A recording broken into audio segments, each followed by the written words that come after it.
हरिः ओम्। समृद्धं सौभाग्यं सकलवसुधाया किमपि तन्महीश्वर्यं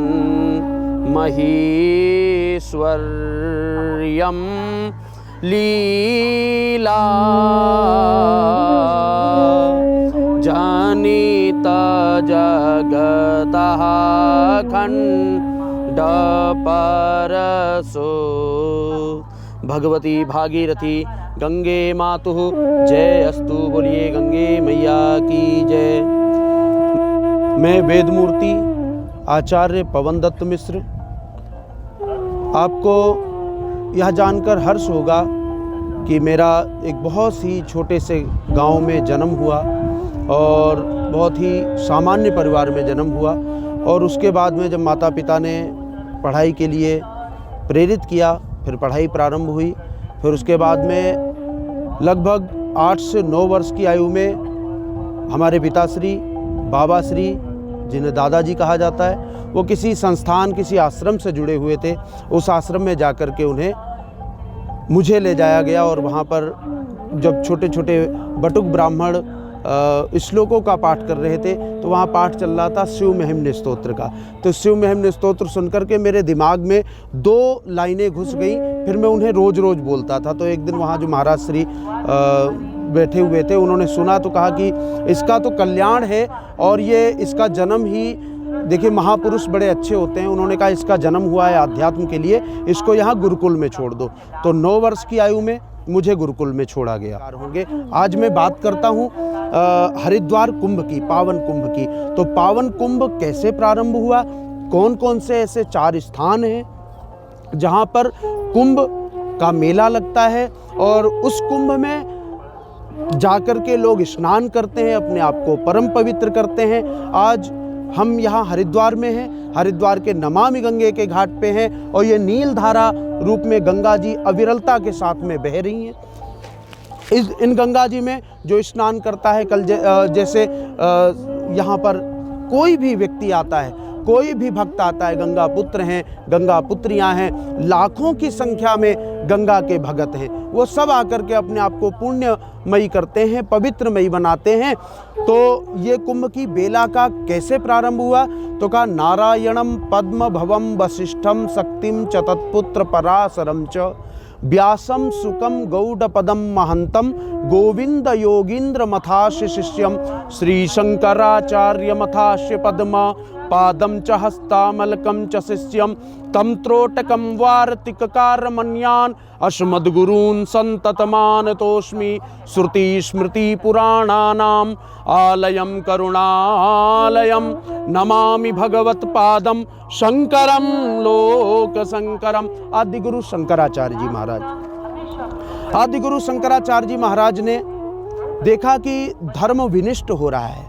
जब व्यक्ति धर्ममयी नहीं रहेगा, जब धर्म नहीं रहेगा, आध्यात्म नहीं रहेगा तो चेतना कैसे आएगी, आध्यात्म नहीं होगा तो ऊर्जा कैसे उत्पन्न होगी, आध्यात्म नहीं रहेगा तो एक दूसरे पे जो परस्पर संवाद है वो कैसे जाएगा। और जब आध्यात्म ही नहीं रहेगा तो ये कौन बताने वाला होगा कि ये मेरी बहन है, ये मेरी मौसी है, ये मेरी बुआ है, कि ये मेरा चाचा है, कि ये मेरे मामा है। जब आध्यात्म ही नहीं है, जब सूत्र ही नहीं बचेगा तो धाराएं कैसे बचेंगी, जब जल ही नहीं होगा तो उन नालियों का फायदा क्या। तो वहाँ से शंकराचार्य जी ने यह मन बनाया और उन्होंने एक एक हिंदू सनातनी के यहाँ से एक एक बच्चा उन्होंने भिक्षा में मांगा।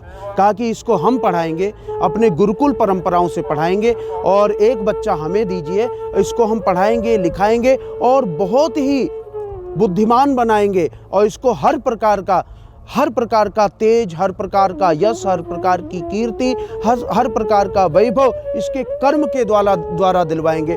तो कोई तैयार नहीं हुआ, लेकिन एक सज्जन वृंद ऐसे आए, उन्होंने कहा कि मेरे 4 बच्चे हैं और मैं एक बच्चे को आपको देना चाहता हूँ। उन्होंने एक बच्चे को दिया। शंकराचार्य जी महाराज ने पुराणों के माध्यम से, वेदांत के माध्यम से, वेद के माध्यम से, तत्व के माध्यम से, संदर्भ के माध्यम से उस बच्चे को उपयोगी बनाया, विद्वान बनाया। इसको देखते हुए सभी लोग लालायित हुए और लालसा से प्रेरित होकर के सभी ने एक एक बच्चा उनको दिया और उन्होंने एक मंडली बनाई। वह मंडली कौन थी? तो कहा अखाड़े। उन्होंने अखाड़ों का निर्माण किया। यह अखाड़े बनाए। उन अखाड़ों में अलग अलग परंपराएं, उन अखाड़ों के अलग अलग देवता, उन अखाड़ों के अलग अलग विधान, उन अखाड़ों के अलग अलग चेतनाएं, उन अखाड़ों की अलग अलग जमात, उन अखाड़ों के अलग अलग मंडलेश्वर, उनकी मंडलियों में साधु और संत। तो ये संत जो थे उन्होंने अखाड़ों का निर्माण किया। वो इसलिए किया कि सनातन की परंपरा की रक्षा और प्रणाली की परंपरा की रक्षा कौन करेगा? तो कहा वो साधु करेंगे जिन्हें केवल परमात्मा दिखता है, जो उसको जानते हैं और किसी को कुछ जानते ही नहीं, ना उन्हें परिवार से मतलब है, लेना देना है, ना समाज से कुछ लेना देना है। उनके लिए तो गाय है, गंगा है, गायत्री है, गीता है, भगवत तत्व है, जाप है, हवन है, तप है, पूजन है, विधान है, परंपरा है और परमात्मा है। तो उनको यह कार्य दिया गया।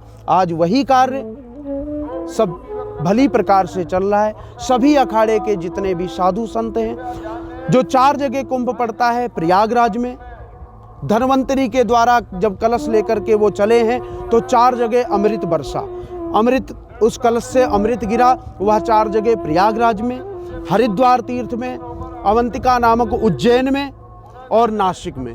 ये 4 जगह कुंभ लगता है और चारों जगह 12 वर्ष बाद लगता है। इन चारों जगह में 2 जगह ऐसी हैं जिनमें 60 वर्ष बाद, मतलब 6 वर्ष बाद अर्ध कुंभ मनाया जाता है। एक प्रयागराज में और दूसरा हरिद्वार में। तो यह कुंभ का विधान हुआ। और इस कुंभ के विधान के अंतर्गत जो ये आपने देखा होगा कि नगर प्रवेश करते हैं संत लोग, बड़े बड़े कंदराओं में रहते हैं वह संत। यहाँ इस कुंभ में जो हम सब लोग दिखते हैं, जो आपको साधु संत दिख रहे हैं, जो साधु संत, नागा, सन्यासी, साधु, दंडी जितने भी आपको दिख रहे हैं, ये पता नहीं कौन सी कंदराओं से आए हुए हैं। और कई कई साधु ऐसे हैं कि जब कुंभ पड़ता है तभी निकल करके बाहर आते हैं, नहीं तो उन्हें ना रोटी से मतलब है, ना पानी से। वो तो भजन के आनंद में जुटे हुए, कंदराओं में बैठे हुए परमात्मा को भज रहे हैं और परमात्मा का ही सेवन कर रहे हैं। ऐसे संत हैं। और दूसरी चीज़ मैं बताना चाहता हूँ, सबसे पहले जो ये पेशवाई और ये रथों का निकलना हुआ है, ये वीर विक्रमादित्य महाराज के द्वारा। उन्होंने देखा कि जो हमारे पुरोहित होते हैं, जो विद्वान संत होते हैं, जो गुरुजन होते हैं, वो कुंभों में स्नान करते हैं, तो राजाओं का ही अधिकार नहीं है कि रथों पर बैठ करके जाएं और कुंभ स्नान करें, या कहीं भी रथों पर बैठ करके घूमने का अधिकार केवल राजाओं का नहीं है, क्योंकि सन्यासी राजाओं के गुरु होते हैं। तो सन्यासी गुरु होने के नाते उन्होंने अपने गुरुजनों के लिए इस महत्वशील पर्व में उन्होंने रथ सजवा दिए। उन रथों पे गुरुजनों को निकाला, गुरुजन जाकर के स्नान करते, डुबकी लगाते। तो जो संत आपको दिखते हैं इस पवित्र कुंभ में, आप जहाँ भी कुंभ आदि के वीडियो देखते हैं या उनको देखते हैं, उनके दर्शन करते हैं, तो जहाँ भी देखते हैं तो उसमें कोई ना कोई देवता होता है, कोई ना कोई ऋषि होता है, कोई ना कोई मुनि होता है। उन्हीं में से कोई व्यास है, कोई भृगु है, कोई अगस्त्य है, कोई वशिष्ठ है, कोई शांडिल्य है, कोई भारद्वाज है। इनमें सभी ऋषि वहाँ होते हैं। कोई इंद्र है, कोई अग्नि है, कोई वायु है, कोई सूर्य है, कोई चंद्र है। ये सभी देवता वहाँ उपस्थित होते हैं। नारायण यहाँ उपस्थित होते हैं, महादेव यहाँ उपस्थित होते हैं। जो भक्तिमयी माताएं मिलती हैं, बहनें मिलती हैं, उन्हीं में कोई यमुना है, कोई सरस्वती है, कोई लक्ष्मी है, कोई पार्वती है।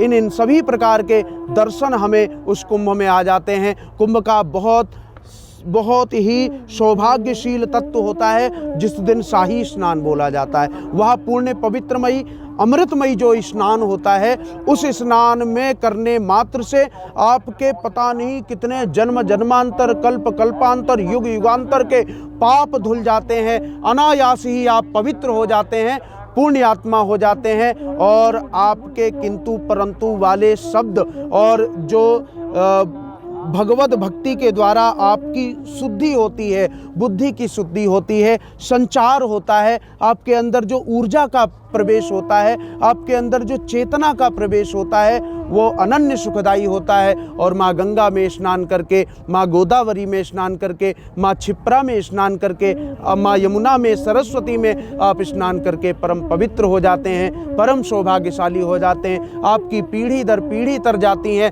आपके पितृ पूर्वज सभी संतुष्ट हो जाते हैं। और आने वाले गोत्रन्नो वर्धनताम, जो पुण्य पवित्र काल में शाही स्नान करते हैं, गोत्रन्नो वर्धनताम। आज आप देखते होंगे कि बहुत सारे ऐसे दाम्पत्य जीवन है जिसमें पुत्र पुत्रियां उत्पन्न ही नहीं होते, पूरा पूरा जीवन खाली चला जाता है। तो ये सब जितने भी दोष हैं मनुष्य के दोष, वो सब दूर भाग जाते हैं और उनके गोत्र नौवर्धनताम, गोत्र की वृद्धि होती है। जो कुंभ में स्नान करता है वो कभी ना भूखा सोता है, और उसके संपर्क में जो भी लोग रहते हैं वो भी कभी भूखे नहीं सोते, कि उन्हें अन्नम वर्धनताम, अन्न की वृद्धि होती है। जो कुंभ स्नान करके एक एक कदम चल करके आते हैं तो उनके अन्न की वृद्धि होती, उनके यहाँ संतति की वृद्धि होती, उनके यहाँ सौभाग्य की वृद्धि होती, उनके यहाँ के लोग आधी उम्र में कहीं नहीं जाते, पूर्ण जीवन काल जीते हैं। लेकिन यहाँ पर श्रद्धा की आवश्यकता है, यहाँ समर्पण की आवश्यकता है, यहाँ